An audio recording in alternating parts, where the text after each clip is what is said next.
Hi, எல்லாம் எப்படி இருக்கீங்க? நல்லா இருக்கீங்களா? இந்த டிசம்பர் மாதம் வந்துட்டாலே கிறிஸ்மஸும் ஹாப்பி நியூ இயரும் நம்ம கிறிஸ்டினுக்கும் எல்லாம் கொண்டாட ஆரம்பிச்சிடுவோம். எங்கள் வீட்டில் நாங்கள் 1ஆந்தேதியே செடி வளர்க்க ஆரம்பிச்சிட்டோம். குடியிருக்கு எல்லாம் நல்லா இருக்குங்களா? ஏதோ சின்னதாக சிம்பிளாக எங்கள் வீட்டில் குடியில் வச்சுட்டுருக்கேன்.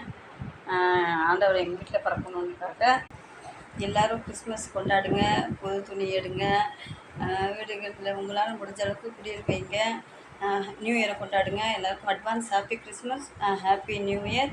வீடுகளில் கிறிஸ்மஸ் தாத்தா வந்திருப்பார். எல்லாருமே ஜாலியாக, ஏன்னா இந்த 30 நாளும் நம்ம கிறிஸ்மஸை நல்லா பயங்கரமாக கொண்டாடுங்க. என்னால் முடிஞ்ச அளவுக்கு என் பசங்களுக்கு சிம்பிளாக ட்ரெஸ் எடுத்து கொடுத்து, எங்கள் அம்மா தான் எடுத்து தராங்க, இருந்தாலும் சிம்பிளாக எடுத்து கொடுத்து கிறிஸ்மஸ் கொண்டாடுறோம். ஹாப்பி கிறிஸ்மஸ் இந்த happy new year, advance happy Christmas அப்படிங்கிற இதோ நம்ம அடுத்த